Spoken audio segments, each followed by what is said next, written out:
నమస్కారం, welcome to కోతి మామ ఛానల్. ఈ రోజు ముఖ్యాంశాలు.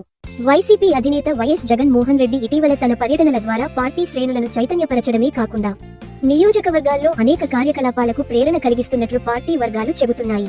ఆయన రాష్ట్రంలోని వివిధ ప్రాంతాల్లో పరామర్శ యాత్రలు నిర్వహిస్తూ పార్టీ కార్యకర్తలతో భేటీ అవుతున్నారు. తెనాలి, పొదిలి, రెంటపాళ్ల వంటి ప్రాంతాల్లో జరిగిన యాత్రల్లో ప్రజలతో పాటు కార్యకర్తల మద్దతు కనిపించింది. ఇవి కేవలం పరామర్శకే కాకుండా పార్టీ శ్రేణులలో ఆత్మవిశ్వాసం పెంచే కార్యక్రమాలుగా వైసీపీ వర్గాలు పేర్కొంటున్నాయి. ప్రతి పర్యటనలో భద్రతా ఏర్పాట్లు, అనుమతుల అంశాలు చర్చకు వస్తున్నాయి. జూలై 3న జగన్ నెల్లూరు జైలులో ఉన్న మాజీ మంత్రి కాకాని గోవర్ధన్ రెడ్డిని పరామర్శించేందుకు వెళ్లే అవకాశం ఉంది. ఆయన హెలికాప్టర్లో చేరే విషయమై స్థానిక అధికారులు అవసరమైన ఏర్పాట్లు చేసే ప్రక్రియలో ఉన్నట్లు సమాచారం. కొంతమంది ప్రతిపక్ష నాయకులు ఈ పర్యటనలకు వ్యతిరేక అభిప్రాయాలు వ్యక్తం చేస్తున్నారు.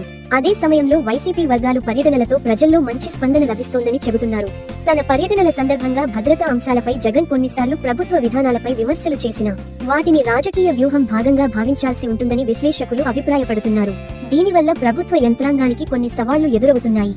జగన్ పర్యటనల్లో వాదనలు, అభిప్రాయ భేదాలు సహజమే కానీ ప్రతి యాత్రను ప్రజలకు చేరువ కావడానికి, పార్టీ బలోపేతానికి ఉపయోగించుకోవాలని ఆయన ఆశిస్తున్నట్టు తెలుస్తుంది.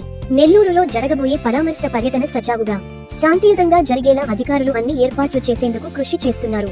ఇలాంటి రాజకీయ పర్యటనలు ఎప్పటి వరకు కొనసాగుతాయన్నది సమయానుసారంగా నిర్ణయించాల్సిన అంశం. అధికార పక్షం, విపక్షం పరస్పర సహకారంతో ప్రజాస్వామ్య విధానాలు ముందుకు వెళ్లాలని రాజకీయ పరిశీలకులు అభిప్రాయపడుతున్నారు.